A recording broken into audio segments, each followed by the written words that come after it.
Oh, Japan!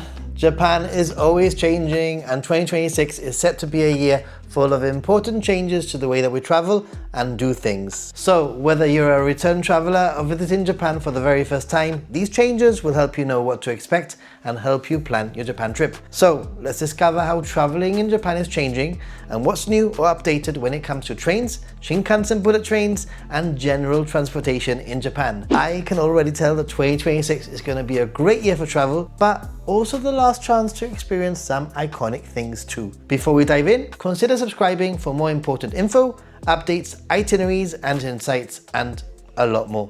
Let's go. Change number 1. Some trains will be more expensive. If you're traveling on JR East, then from March the 14th, 2026, expect more JR East train rides in and around Tokyo to cost a little bit more, roughly 7 to 8% higher than before. The cheapest ticket goes from 150 to 160 yen, so short hops on lines like the Yamanote will slowly increase your transport budget. And popular routes like Tokyo to Atami or the very short Tokyo Shinagawa Shinkansen ride will also be calculated differently, affecting what you will pay. Expect further price increases in the near future, and I'll be sure to share any updates with you. Change number 2. Bye bye Hello Kitty Shinkansen. Crazy, but this might be your last chance or sad reminder that Japan's cutest bullet train is making its final run next spring. Yes, I can't believe it, but JR West will retire the Hello Kitty Shinkansen on the Sanyo Shinkansen line between Shinosaka and Hakata. It debuted in June 2018, bringing much joy to many tourists and became an iconic train ride people would plan into their trips. The pink bowed train became a fan favorite for its playful design inside and out. For example, car number 1, Hello Plaza, doubled as an exhibition space and a gift shop with exclusive merchandise, whilst car number 2, the Kawaii Room, wrapped walls, ceilings and seats in Hello Kitty motifs and included a dedicated photo spot with a conductor uniformed kitty. So unfortunately, if you're planning a ride on this iconic train, caution, because time is either running out or has already expired depending on when your trip is. The exact last operating date hasn't been announced, but will be on the official Hello Kitty Shinkansen site, and I will be sure to update you once this is confirmed. So if riding in Japan's most charming Shinkansen is on your list, now is the moment to plan that Osaka-Fukuoka trip before Hello Kitty waves goodbye. Sad. Change number 3. Bye bye Suica penguin. What is going on with saying goodbye to so many mascots in the world of transport in Japan? The beloved Suica penguin, the mascot that has fronted Tokyo's tap and go transit card since 2001, will retire in 2026, well, at least in fiscal year 2026. The company plans to introduce a new character which is yet to be designed and gather information from customer feedback on the replacement. Did you know that the nameless penguin actually has a nickname? It's Suppi. That's what they call it. The announcement set off a wave of nostalgia and protests online, with viral posts pleading for JR East to reverse course. So 2026 will be your sort of last chance to enjoy the Suica penguin card, or at least until the end of fiscal year, which is sometime in early 2027. The changes come as Suica itself evolves. JR East has flagged new services for regular riders, including plans to lift the prepaid balance cap dramatically to enable larger purchases, and future app support for QR barcode payments to compete with dominant mobile wallets. And there'll also be GPS-based gateless Suica, which is targeted for 2028. I'll update you with the exact retirement timing and design details for the successor as soon as there is more information. How about a ninja monkey? Change number 4.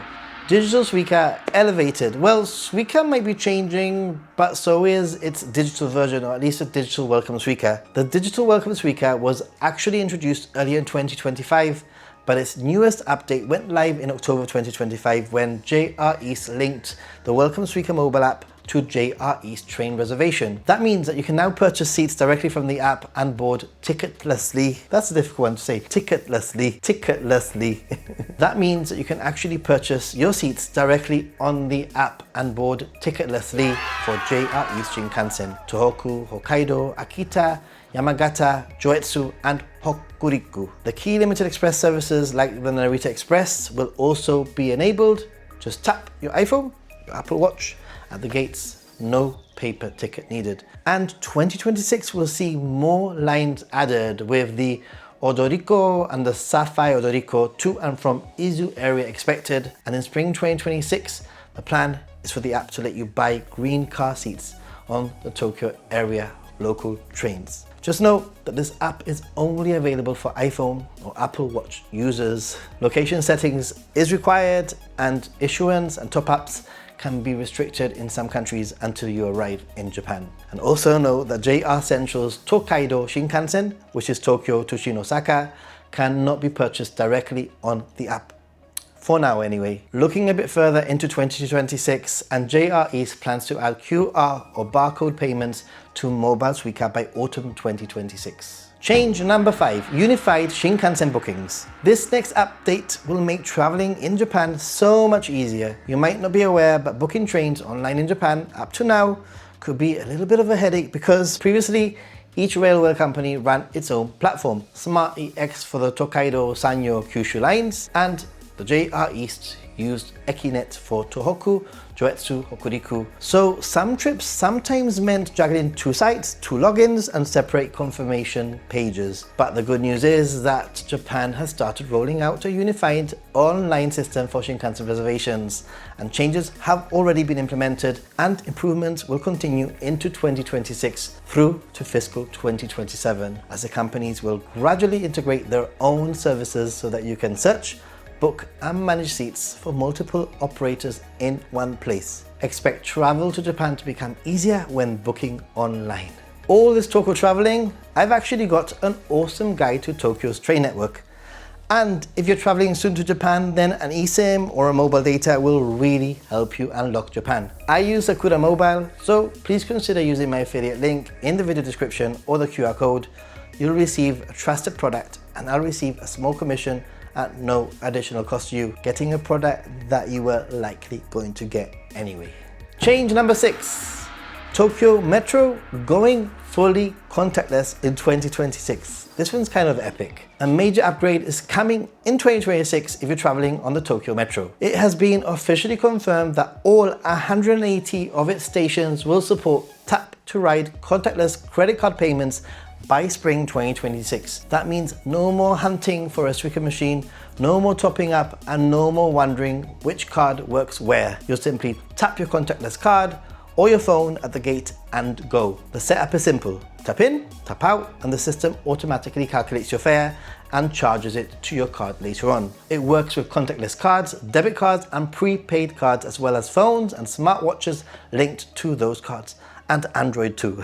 However, a few stations managed by other companies won't get the upgrade immediately, but for the vast majority of riders, the experience will be seamless. It is, however, very important to note that Tokyo's public transport ecosystem includes 2 subway companies, JR East, multiple private railways, and several bus networks. Tokyo Metro says that the credit card system will launch on its own network, so you'll still need the trusty IC card for cross-network travel, but from spring 2026, riding the subway in Tokyo will be as easy as tapping your bank card.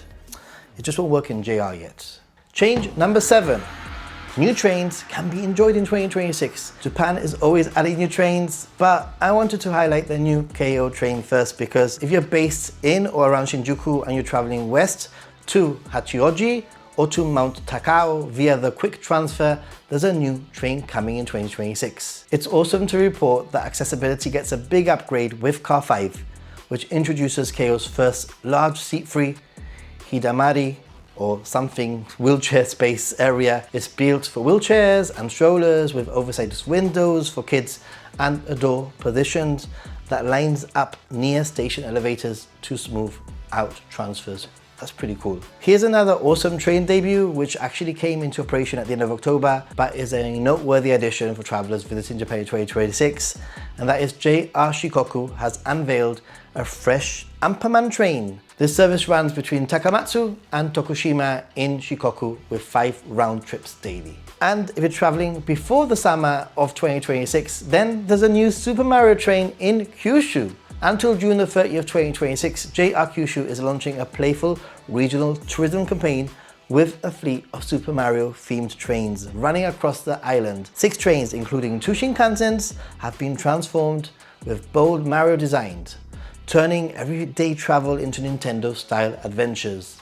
Each service represents a different game level, with everything from underwater motifs to classical castle artwork. Expect mushroom seats maybe, question mark block decorations, and even special onboard announcements recorded for the collaboration. Trains in Japan never disappoint.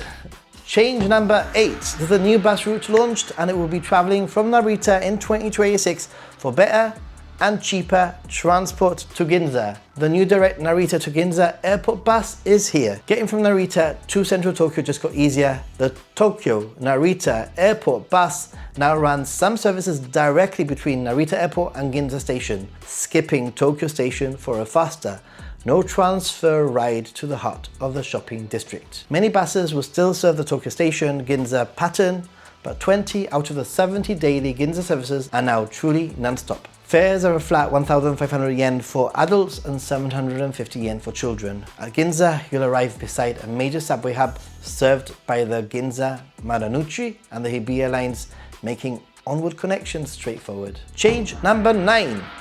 Charging and flying. This one actually started in mid-2025, but it's an important reminder that Japan introduced new in-flight rules for mobile batteries on JAL, ANA and many other airlines, because under the new rules, mobile batteries are no longer allowed in overhead compartments. Since batteries are also banned from checked luggage, passengers must now keep them under the seat in front, inside a personal bag at their feet, or in a visible, easy accessible spot. If a battery is being used to charge a device during the flight, it must remain somewhere clearly visible to passengers and crews so that they can quickly detect overheating or smoke. So, if you're heading to Japan, you should really take note.